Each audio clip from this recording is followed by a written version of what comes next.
Olá, pessoal, tudo bem? Aqui é a Linda Almagro, CEO do Instituto Proa. Estamos aqui para mais um bate-papo com o CEO. E hoje eu tô com uma convidada super especial, que é a Tati. Eu já vou apresentar ela para vocês, mas só para a gente relembrar, né, quem está assistindo esse conteúdo pela primeira vez, por que o bate-papo com o CEO existe? Ele é um projeto do Instituto Proa, que para quem ainda não conhece, é uma ONG que ajuda jovens da escola pública a conseguirem um bom primeiro emprego. Então, o nosso trabalho é gerar protagonismo nos jovens para que eles possam escolher suas carreiras e terem carreiras bem-sucedidas. E quando a gente fala de carreira, qual que é o lugar que todo mundo se inspira? Os CEOs, e por isso que a gente criou esse conteúdo para conversar com pessoas que chegaram lá e para entender um pouco do que elas fizeram nesse processo para alcançar esse sucesso de ser CEO. Então, queria primeiro te agradecer, Tati. Obrigada por você ter topado o nosso convite. Eu que agradeço, Aline, é uma grande honra estar aqui com vocês, compartilhando um pouquinho da minha história e contribuindo de alguma forma, né, para esse propósito tão incrível que vocês perseguem. Que ótimo. Tati, vou só te explicar como que funciona aqui. Eu começo agora a parte mais corporativa do podcast, que eu leio a sua mini bio. Aí depois a gente faz o bate-papo de verdade. Então posso te apresentar? Claro. Para quem ainda não te conhece? Então vamos lá, gente. Nossa convidada de hoje é a Tatiane Thieme. Ela é CEO da Great Place to Work Brasil, né? O GPTW, acho que todo mundo conhece, uma das principais referências quando falamos sobre cultura organizacional, liderança e melhores empresas para se trabalhar. Todo mundo quer estar no GPTW, né? A Tatiane está no Great Place to Work Brasil desde 2004 e construiu uma trajetória muito sólida dentro da própria organização. Ao longo desses anos, passou por áreas como relacionamento e operações e teve um importante papel na conexão com empresas e no desenvolvimento do negócio, até assumir a posição de CEO do GPTW no Brasil. Ela é formada em administração pelo Mackenzie, tem pós-graduação em inteligência de mercado pela FIA-USP e MBA executivo pelo INSPER.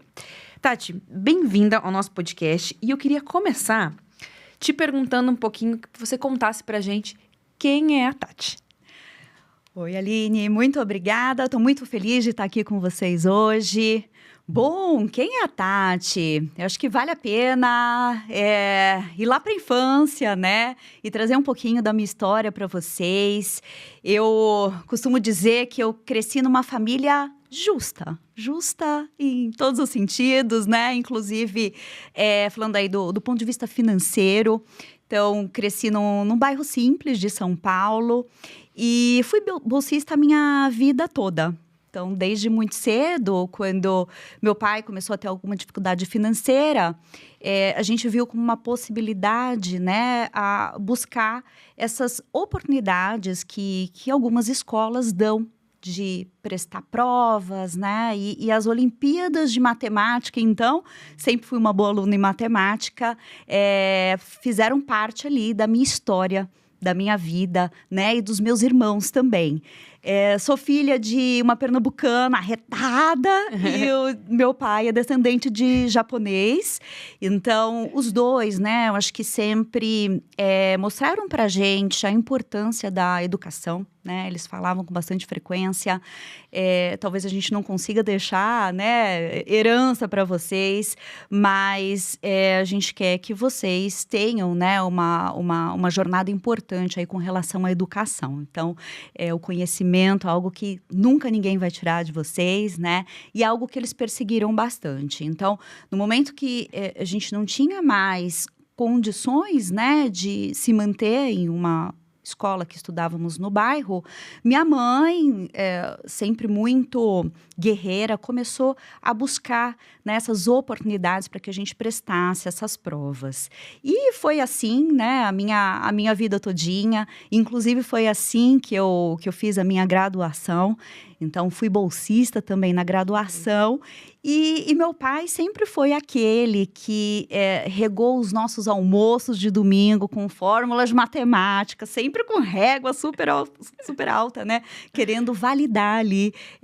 Todo aprendizado. Todo aprendizado, né? Se a gente estava realmente absorvendo aquilo que deveria. Então, acho que essa possibilidade, essa oportunidade que eu tive, né, de ser bolsista, me abriu também a oportunidade de viver com um grupo que tinha uma realidade muito diferente da minha, né? A grande verdade é que eu vivia em 2 ambientes. Os meus Muito amigos, entre mundos, né? 2 mundos. Os meus amigos do bairro, né? Eu morava num bairro que tinham 2 grandes comunidades ao redor, então era muito comum. A rua era o nosso parquinho, né? A gente não tinha ali um local para brincar, então a gente jogava bola, taco na rua e ali se reunia todo mundo, né? Inclusive com as pessoas que moravam nessas comunidades. Esse era o dia a dia ali naquele bairro. E durante a semana, quando eu ia para a escola, né, eu me encontrava ali com os amigos da escola particular, então que tinham condições muito diferentes, né, das minhas condições e daquelas pessoas que eu convivia aos finais de semana. Então, eu vejo, né, hoje que essa vivência nesses 2 mundos me proporcionou ali capacidades muito importantes que hoje eu uso na vida adulta. Ô, Tati, deixa eu fazer um gancho nessa questão, porque eu acho que às vezes aparece, porque você tem 2 caminhos quando você tem essa situação, né? Ou encarar de frente e falar, isso é uma oportunidade e vou me agarrar nela, ou falar, opa, estou com medo. Como que você lidou com essa situação, né? De estar entre esses 2 mundos, porque assim, talvez você tinha, como poucos, a percepção que existiam 2 mundos, porque às vezes a gente conhece um mundo ou o outro, né? Você sabia que existia e você estava no meio dos 2, né? Perfeito, Aline. Não vou dizer que foi fácil, né? Acho Imagino que não. tem uma fase da vida, acho que principalmente na adolescência, que a gente começa a perceber, né, a diferença real entre os 2 mundos. A vontade vem, né? As perguntas, então, para os meus pais, né, eram constantes, né? Por que minha amiga tem, eu não posso ter? Por que eles viajam, a gente não viaja? Por que tem tal roupa, né, e eu não tenho? E aí você vai entendendo e tangibilizando, né, essa vivência, essa diferença. E eu acho que a forma como os meus pais também, né, nos motivaram a olhar para essa diferença de uma forma positiva, né? E com aquela perspectiva de que se a gente quisesse, né, eu e os meus irmãos, se a gente batalhasse ali, aproveitasse aquela oportunidade, né, do estudo, que o estudo seria o motor de transformação nas nossas vidas. Então, acho que a gente realmente conseguiu agarrar com muita força essa oportunidade do estudo e, de fato, foi o estudo que nos proporcionou, né, depois a oportunidade de trabalho. E quando você chegou na graduação, você já sabia que você queria? Já era uma certeza, já estava tudo certo, tudo organizado? Porque essa é a grande dúvida dos nossos jovens, né? Quando você chega com 18 anos, alguém fala para você, agora você vai precisar definir a sua vida, pro resto da vida. Como que foi? Não tinha ideia, Aline. Eu queria, de verdade, uma oportunidade que me proporcionasse, né, uma receita, uma renda. Dinheiro. Eu queria dinheiro, eu precisava de dinheiro, eu precisava de um salário. E, na época, como que a gente olhava as oportunidades? Pelo classificado do jornal, né? Comprava... Tinha muito menos opções de cursos. Muito menos opções. Então, comprava ali o jornal, né? No domingo, quando saiu os classificados, né? De empregos. E aí... Chegou o momento de escolher a carreira. Eu admirava muito arquitetura, mas entendendo, né, comecei a pesquisar e vi que não seria uma formação que me proporcionaria ali, desde o momento 1, como eu precisava, já uma oportunidade de trabalho. Uhum. Então, né, pelos meus critérios, eu descartei num primeiro momento, falei, poxa, né, de 100 classificados aqui de emprego, eu estou vendo 2 oportunidades de arquitetura. E, por outro lado, eu estou vendo 50 para as pessoas que fazem administração de empresas. Então, esse foi o critério, né, que eu utilizei para definir a graduação. Então, acho que a grande Acho que a parte boa, né, dessa história foi que eu me identifiquei muito com o curso, né? Acho que desde o momento Aí eu fiz administração e eu amei também. Amei. Então, logo eu comecei a consumir as histórias das empresas. Meu sonho era assinar uma revista Exame, né? Era muito legal. A Exame era incrível, Era trazia incrível. histórias ali, né, de Era o empresas. sonho de todo mundo, né? Eu lembro que eu olhava e falava, gente, será que um dia eu estarei nessa revista? Pois é. E eu comecei a gostar muito, né, desse mundo corporativo e observar ali naquele curso várias oportunidades de carreira também, né? E no curso, na faculdade, você já fez em estágio? Você já começou a trabalhar? Porque se esse era o pré-requisito, trabalhar. Como é que você fez na faculdade? Na faculdade, eu tive que trabalhar na própria universidade. Então, como bolsista, né? Essa era também uma das condições. Além da nota super alta, Além né? da nota super alta. Então, tive que ser, né, uma aluna nota 10 a vida toda, porque Se baixar a nota, perdi a bolsa. perdi a bolsa, né? Então, sempre tive que estudar muito mesmo para garantir boas notas, né? E garantir minha permanência, tanto nas escolas como na faculdade. Então, durante todo o período da faculdade, eu trabalhei na própria faculdade e assim que eu me formei, eu já tive acesso ao Great Place to Work. Muito legal. Já começou ali sua carreira? Já comecei ali a minha carreira, então, uma amiga que fez administração comigo no Mackenzie, sabia Legal. que eu, né, ia sair dali, daquele trabalho, que eu teria oportunidade, que eu falava, mencionava, né, poxa, quero me formar e eu quero ter oportunidade também de ir para uma outra empresa, vivenciar outras empresas. Então, eu tinha essa vontade, né, e ela falou, olha, eu fiquei sabendo que tem uma vaga aqui na empresa onde eu estou trabalhando, não uma empresa conhecida, ninguém conhecia na época, Aline. Já faz 22 anos? 22 anos. E aí eu participei do processo seletivo. Lembro quando cheguei em casa, falei, consegui um emprego. Que empresa, filha? Great Place to Work. Que empresa é essa? Faz o quê? Vende o quê nesse... Vende o quê? Faz o quê? Como é que fala, né? E aí, naquele momento, então, começava, né, essa carreira, então, que hoje eu tenho muito orgulho e que, a grande verdade, naquele momento, não imaginava o que ia dar. Eu acho que esse ponto é super importante, né? Às vezes a gente espera ter muitas certezas. A verdade é que sempre que você começa num emprego novo, você não tem certezas, né? Você tem alguns combinados que podem ser desfeitos no meio do caminho, né? Então, acho que o que vai acontecer depende muito de você, mas depende de muitos fatores, né? A gente não consegue controlar isso, né? A gente não consegue controlar, né? Tem muitas variáveis envolvidas e acho que o que, para mim, assim, sempre fez muito sentido, né? Foi aproveitar da melhor forma qualquer e toda oportunidade, né? Realmente, assim, dar o melhor.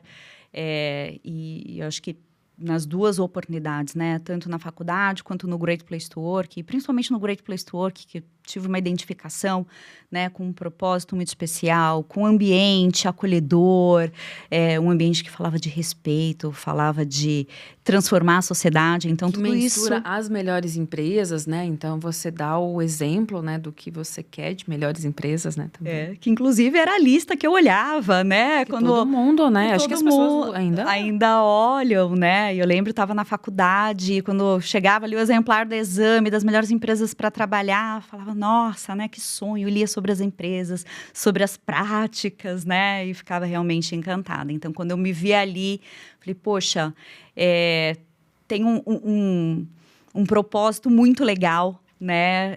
Uma empresa que eu estou me sentindo bem. Acho que isso fez importante também, nessa identificação ali, desde o primeiro momento, com a organização, com a cultura da organização. E eu acho que foi um match perfeito, né? E que proporcionou, assim, essa jornada de sucesso, né? E que hoje eu posso estar aí como a número 1 dessa empresa. Ô, Tati, eu queria que você falasse pra gente, porque hoje em dia, o que é o mais comum? As pessoas ficarem pouco tempo nas empresas. Apesar de que a gente eu acho que a gente entrevistou, já estamos na 4ª temporada, mais de 40 CEOs.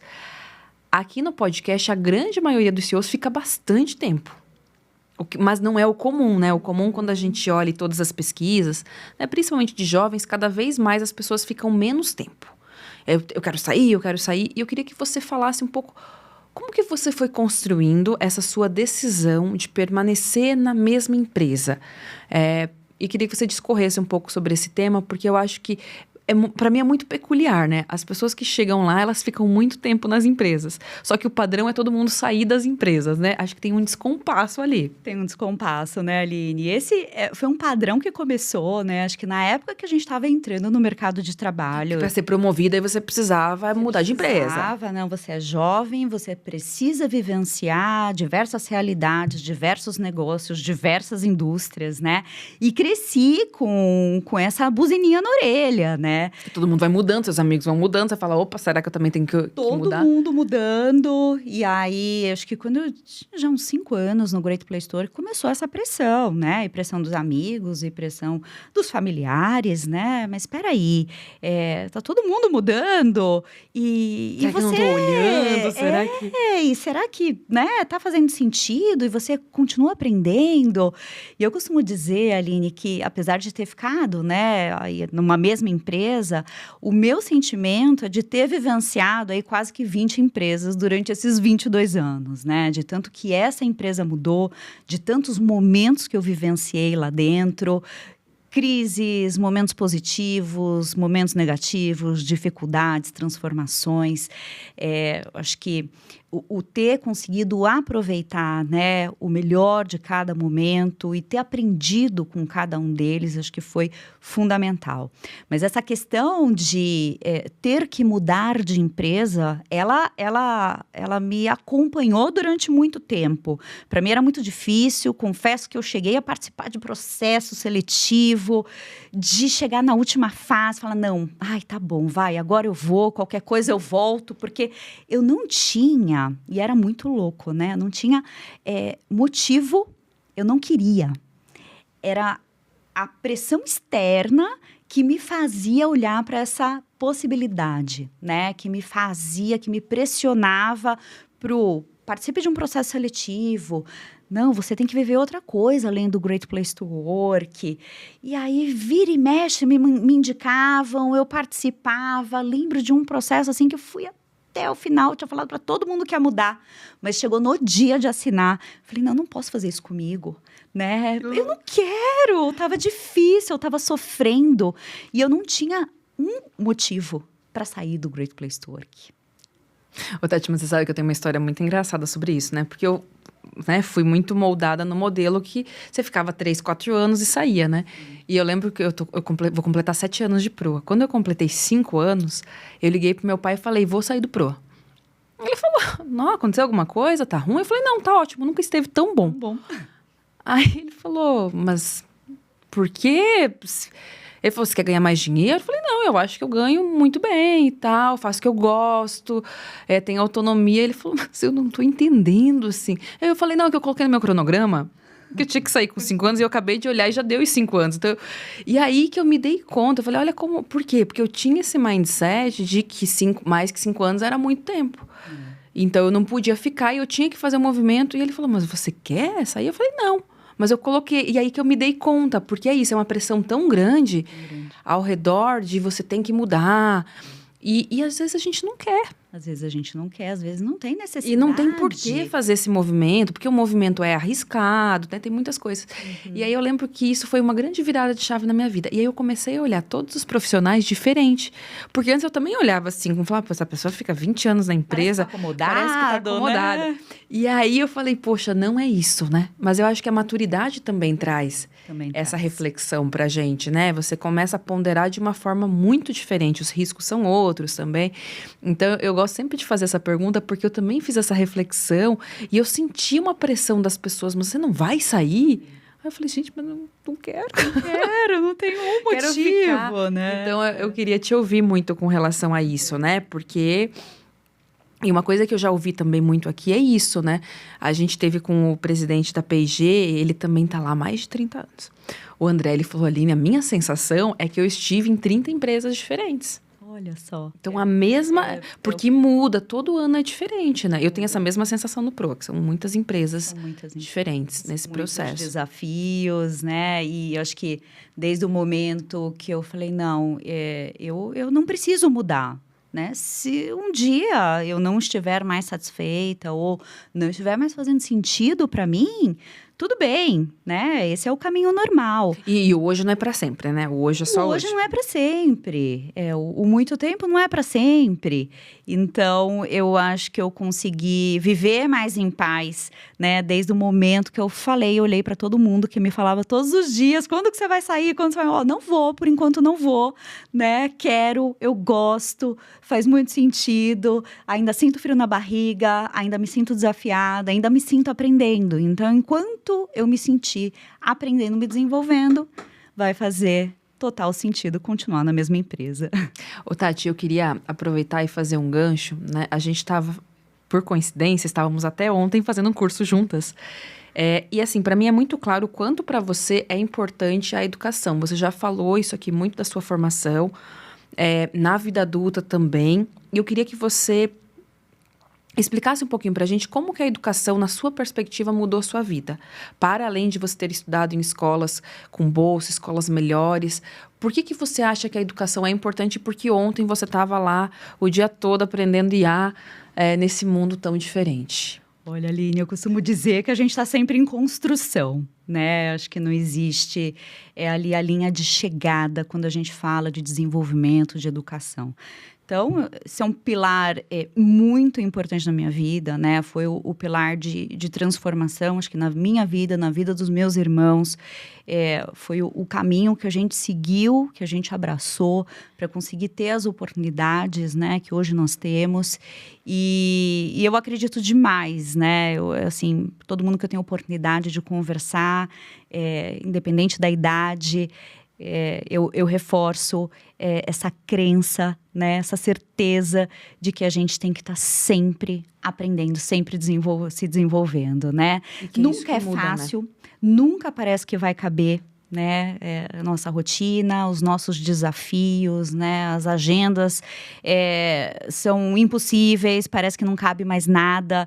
Lembro quando cheguei lá na Sampol, né, que fiquei sabendo que tinha lá uma carga horária, né, de 1 dia e meio por mês. Como assim? Eu vou me ausentar? Como eu vou conseguir? E aí eu já comecei a olhar. Difícil. Bem difícil, né? A agenda do curso, falei, poxa, mas ó, esse dia eu já tenho um evento. Mas tudo bem, deu tudo certo, né, Aline? Sobrevivemos e foi maravilhoso. Foi maravilhoso. Né? Foi maravilhoso. E eu acho que a educação, ela é um ato de resistência, mas ela é um ato de liberdade também, porque você tem a oportunidade de poder parar. Claro que tem que reorganizar toda a agenda, mas você poder parar para pensar coisas que são relevantes e você ser o tomador de decisão, né? Você ter o conhecimento para poder tomar as decisões, eu acho que isso é muito legal, assim. Porque a gente sai muito melhor da aula do que a gente chega, né? Acho que você faz outras conexões. Eu acho que a educação, ela nos ajuda a ser profissionais melhores.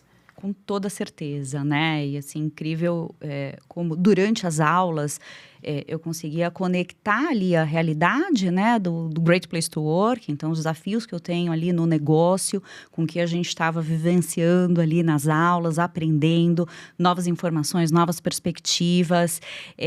Então, acho que o retorno, né? E aí pensando no trabalho, porque a gente se ausentou uma vez por mês, 1 dia e meio. Acho que o retorno é muito maior do que se eu tivesse ali, se eu não estivesse fazendo curso, estivesse só trabalhando. Total. Então, é fundamental. Eu também acho. Tati, nesse processo aqui do podcast, a gente sempre abre perguntas para os nossos jovens, para que eles possam fazer as perguntas. Então, a gente mandou na nossa rede Alumni, e aí eles trouxeram algumas perguntas. Então, são perguntas minhas, são perguntas dos nossos jovens. Então, eu vou começar com a Mariana. A Mariana, ela tem 19 anos. Como saber se uma empresa tem uma cultura boa de verdade? E não é só discurso bonito nas redes sociais.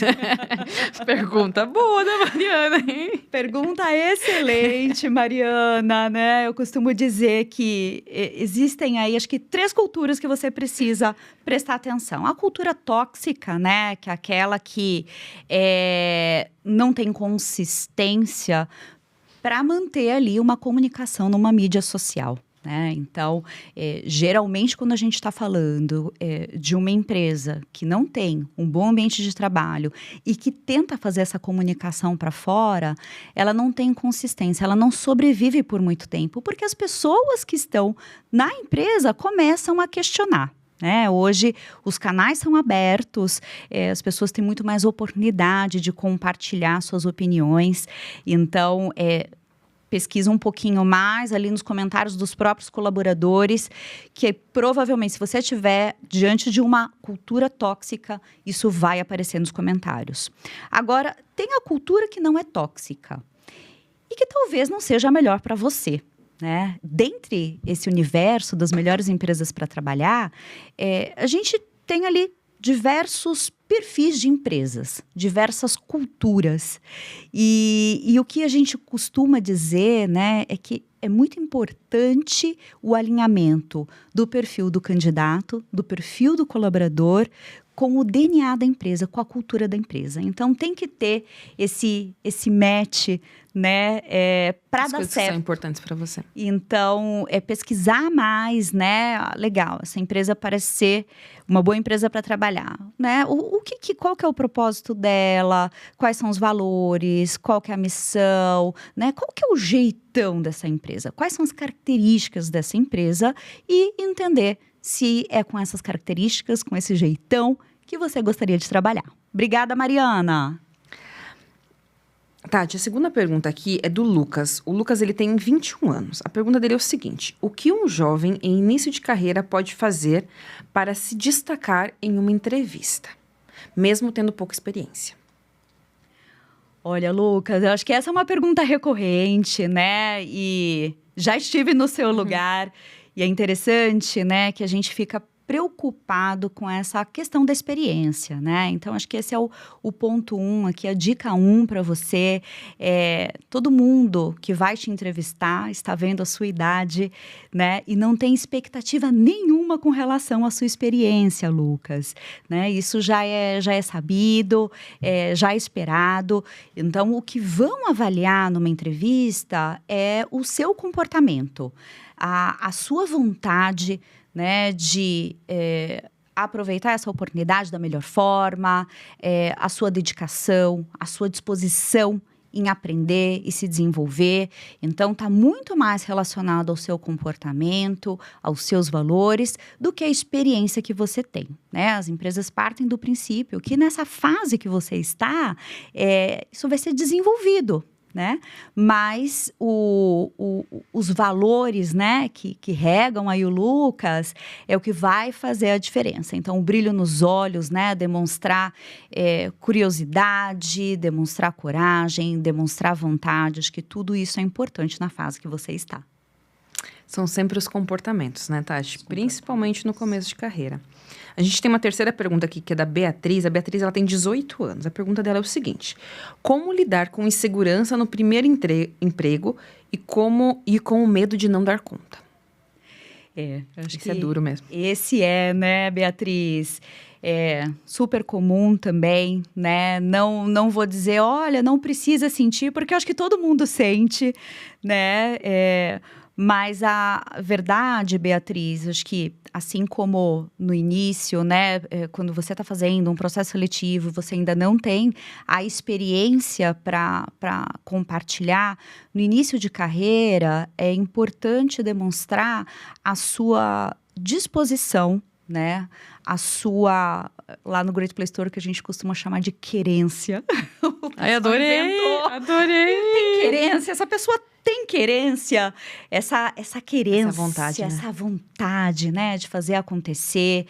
Então, para além até do próprio escopo, da própria área, a pessoa que é curiosa, que quer ajudar, que quer colaborar, que quer fazer acontecer, eu acho que tem aí um grande diferencial nesse início, E a vulnerabilidade também precisa fazer parte, Então, poxa, está desenvolvendo alguma atividade que não se sente ainda preparada, é é importante levantar a mão, né? Falar, olha, eu não sei isso ainda, né? Eu quero aprender, eu vou pesquisar. Hoje o conhecimento está muito disponível, né? O buscar também a informação, né? Mostrar essa proatividade também são pontos positivos.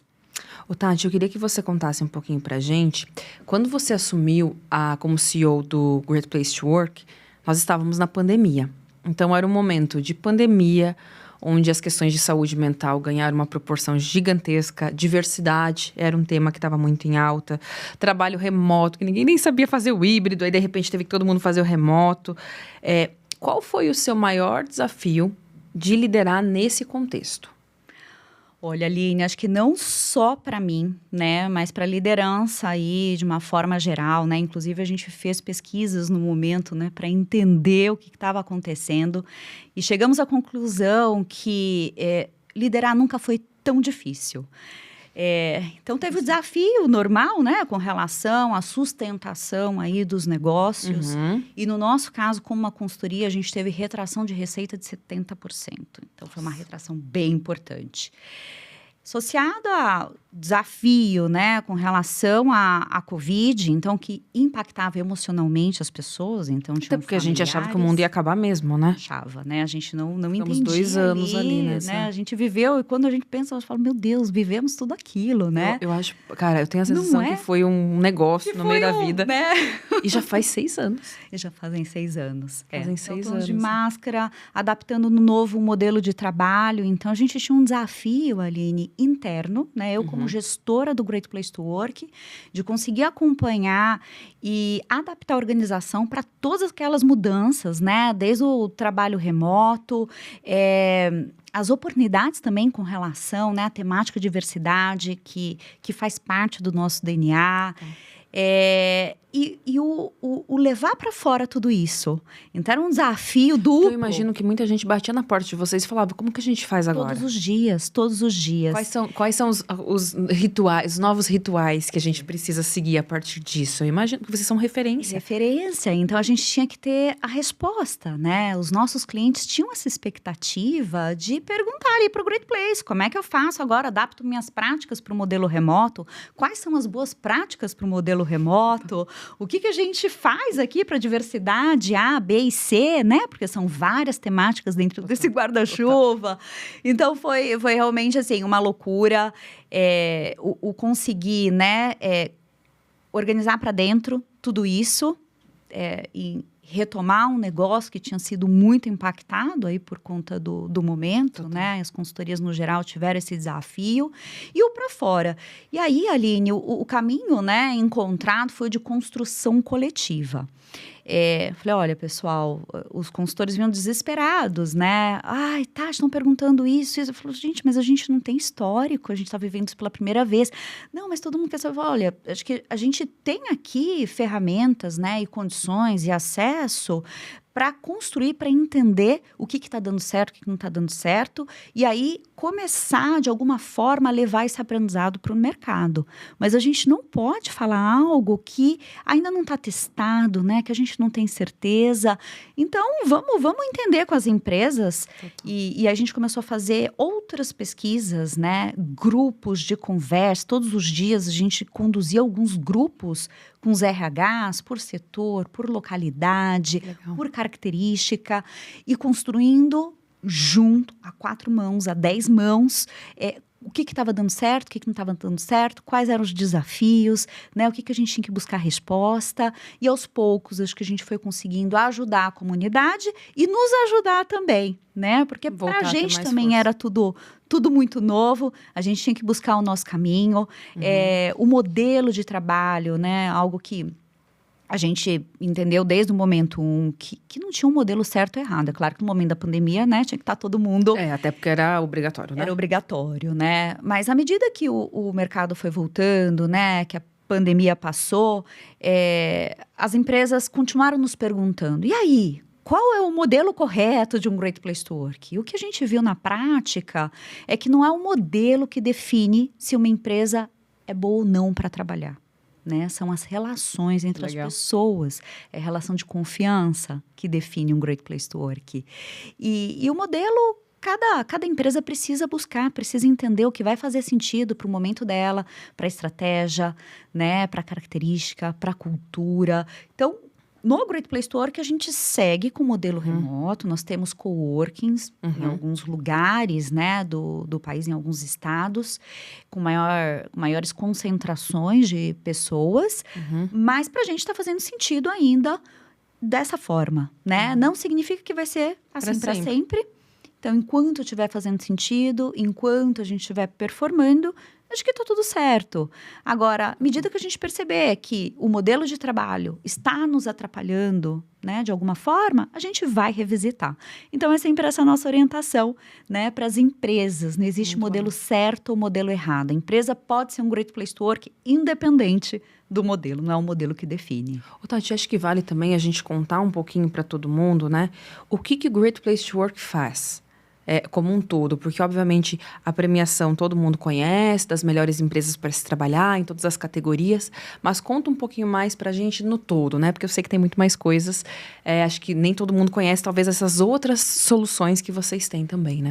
Realmente, a parte da pesquisa, né, que todo mundo... Que é o sonho de toda empresa, né? É o sonho de toda empresa. Todo o RH deve ter meta disso. RH, né, a gente vê muito em planejamento estratégico das empresas ali, como uma métrica mesmo, né, de sucesso. Então, a parte da pesquisa, né, realmente é a mais conhecida globalmente, inclusive. Mas, para além da pesquisa, nós temos um pilar de consultoria, né? Então, com a pesquisa, a gente consegue ter o diagnóstico da empresa. Então, é como nós vamos num laboratório, é a fotografia, né? Você faz ali os exames, faz o exame de sangue, faz os principais exames para entender como você está. Nós, com a consultoria, conseguimos ajudar as empresas no processo de transformação, de entendimento dos resultados que saem na pesquisa e no plano de ação e implementação, né, para evolução do ambiente de trabalho. E além da consultoria, nós temos também a parte de capacitação. A metodologia do Great Place to Work, ela é muito voltada à atuação da liderança.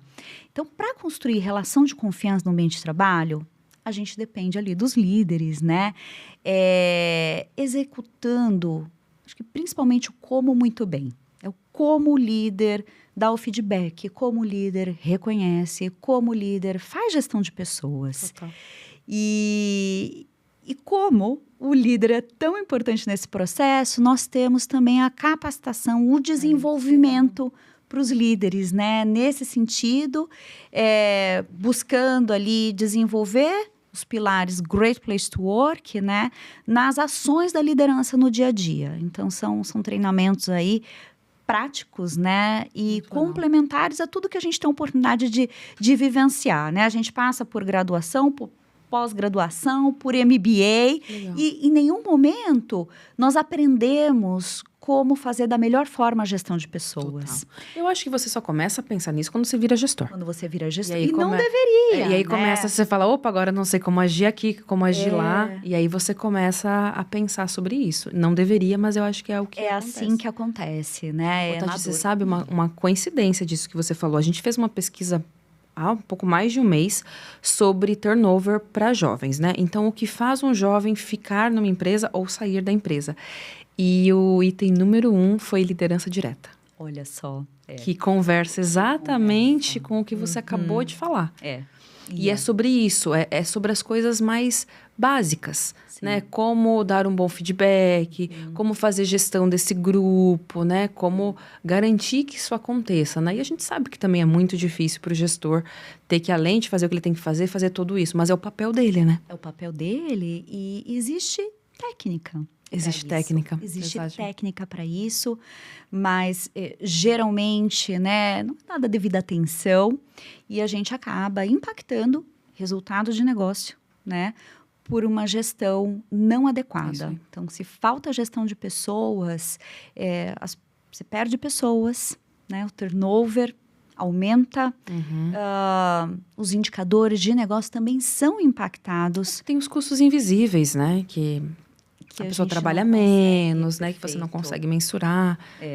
Então, a gente costuma dizer que nas empresas que são Great Place to Work, né, isso passa aí por uma liderança, né, voltada à relação de confiança, as empresas são muito mais rentáveis, as empresas são muito mais lucrativas.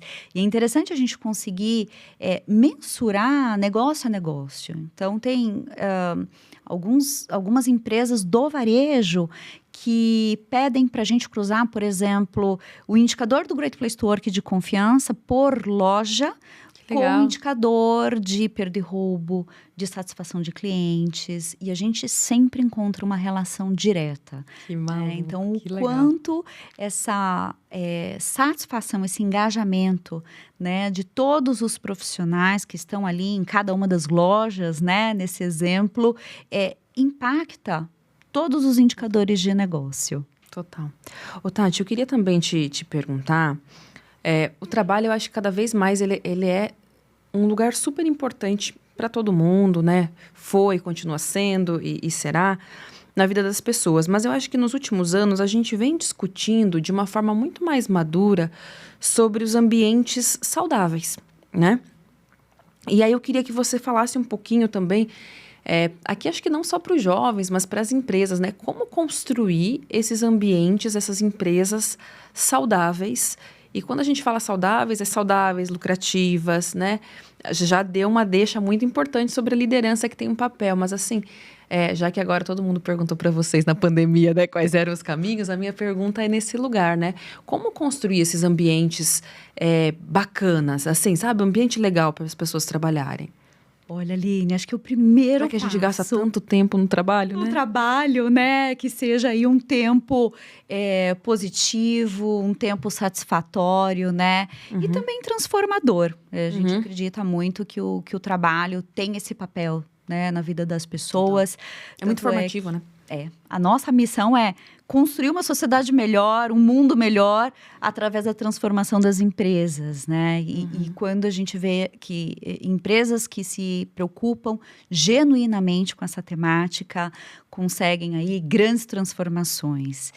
E acho que o primeiro passo, Aline, e geralmente, né, tem que vir top-down, de cima para baixo, né, do CEO, do principal executivo da organização, é a intenção, a vontade, né, a querência. verdade, a querência, né, tem que ser genuíno. Então, ele tem Senão que não vai. acreditar que isso vai ser bom para a estratégia dele, para o negócio dele, né? O cuidar bem das pessoas tem que fazer parte da estratégia, do plano estratégico. Então, ele tem que ter essa intenção. Quando o principal executivo não tem a intenção, fica muito mais difícil. Pode ter a melhor área de people, a melhor RH, mas o trabalho fica truncado, né? Ele não tem tanta coerência. Então, depende muito dessa principal liderança, né? E dessa coerência no dia a dia, de ter como pano de fundo, né, do ser melhor para as pessoas, né? Entendendo que os demais resultados, eles vêm a partir dessa relação positiva com as pessoas, que são as pessoas que estão ali no dia a São as dia, pessoas que trabalham, né? executando, cada um sua atividade, cada um em sua área. Se a gente conseguir o melhor de cada um, né, das 100 pessoas, das 1.000 pessoas, das 10.000 pessoas, não importa quantas pessoas você tem na sua organização. Se você conseguir maximizar, né, a entrega dela, o potencial de cada um, você vai ter uma empresa com muito mais sucesso. Então, acho que essa intenção é importante, né? E esse entendimento, o ser genuíno, né? Não adianta fingir, falar, escrever na parede, né, que vai ser uma empresa XYZ, se na prática, se nas decisões, as pessoas não conseguirem enxergar aquilo que está escrito na parede. Então, é um exercício, né, importante aí para o principal executivo também fazer essa autorreflexão, né, essa autoavaliação. E não significa, Aline, que ele não vai errar, né? Os erros fazem parte. Mas ele precisa querer.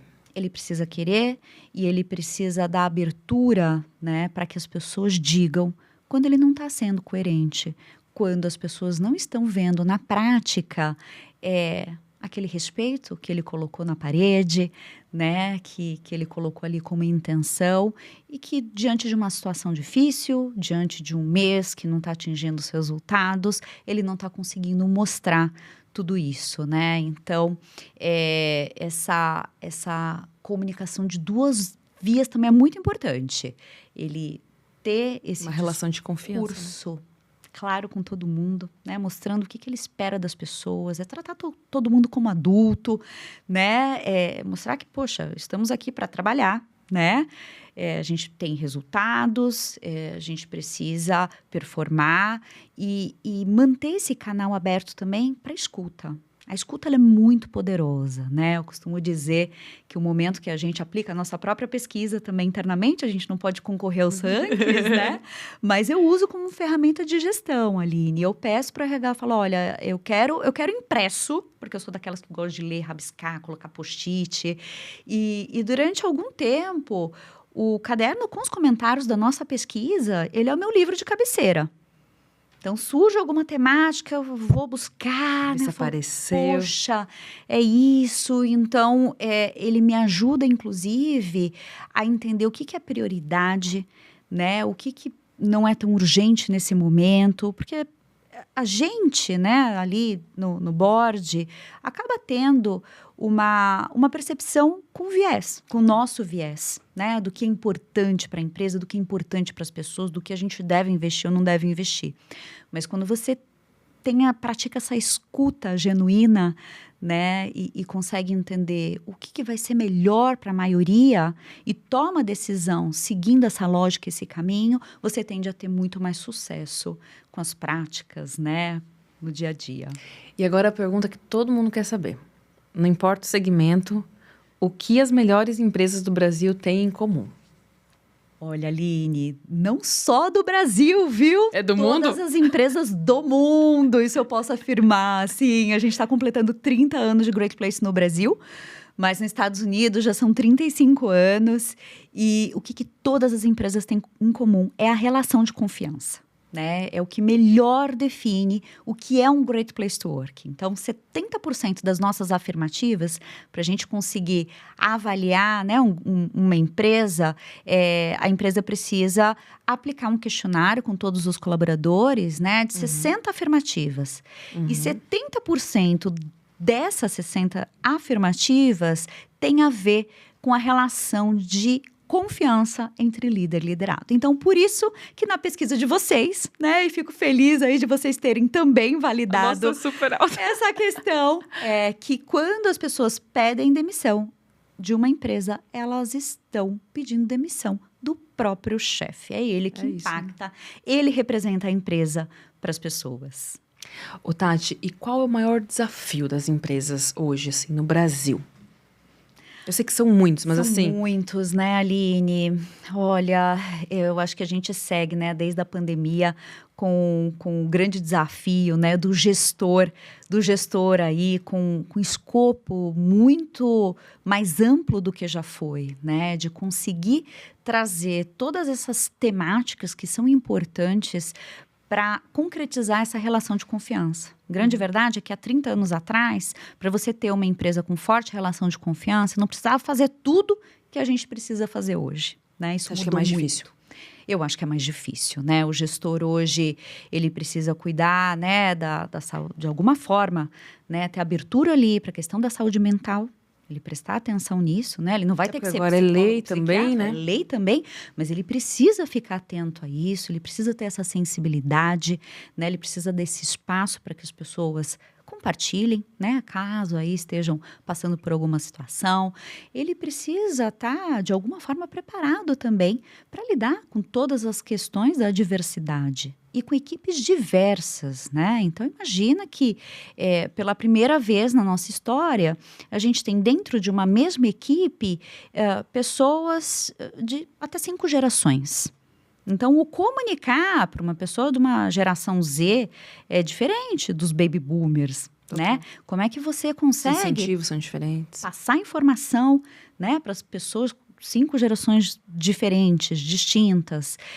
Eu acho que existe hoje também uma responsabilidade para além dos nossos negócios, né? Eu costumo dizer que a nossa tomada de decisão não pode só beneficiar, né? Ou estar olhando só o benefício para o nosso umbigo, para o nosso negócio, né? Para dentro da nossa empresa. A gente tem que entender também o quanto que as nossas decisões impactam para além dos muros da nossa organização, da nossa empresa.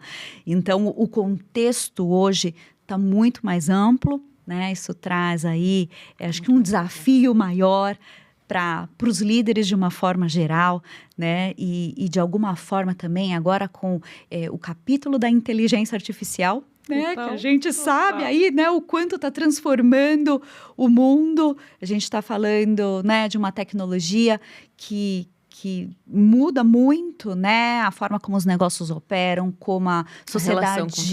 Relação com o trabalho, como a sociedade se comporta. Então, o fim de algumas áreas, novas áreas que surgem também. E eu costumo dizer que aqui no Brasil, né, as empresas têm um desafio também de preparar, né, essas pessoas, né, para esse novo mundo, né? Eu vejo essa responsabilidade, aí falando das empresas no Brasil, né?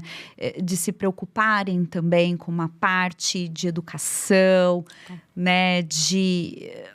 É muito comum a gente ouvir depoimentos de colaboradores nas melhores empresas para trabalhar. Não, foi a empresa que me educou, foi a empresa que transformou minha vida, foi pela empresa que eu consegui, né, ter discernimento, que eu consegui entender o que é o mundo, que eu aprendi, que eu me alfabetizei. Então, tem muitos relatos, né, positivos e de transformação e de impacto realmente positivo das empresas, né, com relação à vida das pessoas. Ai, Tati, muito legal. E é isso mesmo, né?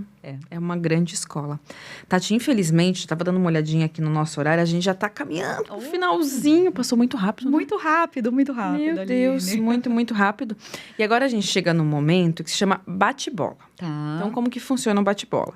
Eu faço perguntas rápidas e você precisa ser rápida na resposta. Tá bom. Nem sempre a gente consegue. Eu vou tentar. Tá vou pronta? Tentar dar uma Preparada? Melhor, hein? A gente fez administração, então a gente precisa ser diretivo. Vamos lá. Uma pessoa que te inspira. Olha, Aline, eu não consigo uma pessoa, tá? Nunca consegui escolher uma melhor amiga. Eu acho que tem várias pessoas na minha vida, né, que me inspiram. Acho que essa é uma característica que eu tenho e até uma qualidade, né, de conseguir extrair o melhor de várias pessoas. Então, meus pais, com toda certeza. Meu marido sempre foi um grande incentivador também. Acho que quando eu o conheci, estava bem no início da minha carreira. Os meus sonhos não me possibilitavam enxergar tudo que eu consegui conquistar hoje. Então, eu acho que ele é alguém que me inspira ainda todos os dias, né? E muito importante aí nessa jornada. E todos os líderes que passaram pela minha história, Aline, né? Acho que ninguém é perfeito e com todos eles também, acho que eu tive a oportunidade de aprender o que eu quero ser e o que eu não quero ser. Muito bom. Uma habilidade essencial para quem está começando a carreira. Começando a carreira, curiosidade e vontade. A querência. Eu amei a querência. Uma tecnologia que facilita o seu dia a dia. A inteligência artificial, né? Ela facilita demais e pode facilitar a muito vida de todo mundo, né? Uma competência que a inteligência artificial não substitui. Discernimento. A gente precisa, né, fazer boas perguntas, entender as respostas, avaliar o contexto do que a inteligência trouxe pra gente. Então, essa aí eu acho que nunca vai substituir. Uma frase que te acompanha? As pessoas podem esquecer o que você disse, mas nunca vão esquecer o que você as fez sentir. Então, acho que sobre o impacto, né, da liderança na vida das pessoas. Um livro que mudou sua forma de pensar. Olha, tem um livro que foi muito importante para mim, que é da Brené Brown, que é A Coragem de Ser Imperfeito. Então, acho que eu cresci ali, aluna, bolsista, a vida toda buscando essa perfeição, e para mim foi muito difícil na vida adulta, no trabalho, né? Quando me deparava ali com alguma dificuldade, com algo que eu não soubesse, então eu tinha dificuldade de falar que não sabia. Eu tinha vergonha, né? E acho que essa leitura aí foi muito importante para eu conseguir desconstruir o que era o não saber para mim, né? Hoje eu vejo aí como realmente um ato de coragem, demonstrar vulnerabilidade, acho que ajuda a construir confiança, e eu tenho muito mais tranquilidade para falar, né? Inclusive hoje, como CEO, né? Que existe ainda o estereótipo de tem que saber tudo, a super mulher. Não, né? Não somos super mulheres, nós temos as nossas dificuldades, nós não sabemos tudo e estamos aqui em construção também. É maravilhoso. Um conselho que você daria para a Tatiane no início da carreira? Tenha coragem de ser imperfeita. Sofri Brené tanto. tinha que ter escrito esse livro um pouquinho mais Queria cedo. ter tido acesso lá atrás, porque eu sofri muito com isso, né? Tinha uma autocobrança Imagina. muito grande e foi realmente libertador depois que eu descobri que podia ser imperfeita. E que essa era o grande diferencial, E que talvez, sempre né? fui imperfeita, né? Ninguém é perfeito, mas eu ter coragem de assumir quando não sabe alguma coisa, ter humildade, né? Acho que valoriza muito mais do que fingir que sabe. Total. Tati, eu queria que você deixasse agora, a gente chegou no final do nosso bate-papo, assim, últimas palavras para a nossa audiência, para os nossos jovens, para todo mundo que está acompanhando a gente. Ah, legal, Aline. Acho que pros jovens, né? Nunca desistam dos seus sonhos e em qualquer oportunidade, procurem dar sempre o melhor de vocês, né? Menos ansiedade aí com relação ao crescimento, com relação ao retorno. Ele é consequência de tudo isso que vocês estão construindo hoje. Gente, bate-papo foi incrível, né? Tati é maravilhosa. Então, só para a gente relembrar, né? Todo o conteúdo que a gente produz no Proa está disponível nas redes sociais. Então, nas plataformas, no YouTube, no Spotify, todas essas plataformas para você poder assistir esse conteúdo, além das nossas redes sociais. E só para relembrar, estamos também com o processo seletivo aberto da plataforma Proa. Então, se você tiver entre 17 e 22 anos e ter estudado em escola pública, você pode acessar o nosso site proa.org.br, que a gente tem os nossos cursos de formação, plataforma Proa e Pró-Profissão, para ajudar você a encontrar um bom primeiro emprego, mas também a te ajudar a pensar num projeto de vida, a pensar em carreira, a pensar em temas que são super relevantes para a sua vida. Então, eu vejo vocês no nosso próximo bate-papo com o CEO. Um beijo e até lá. Tchau, tchau!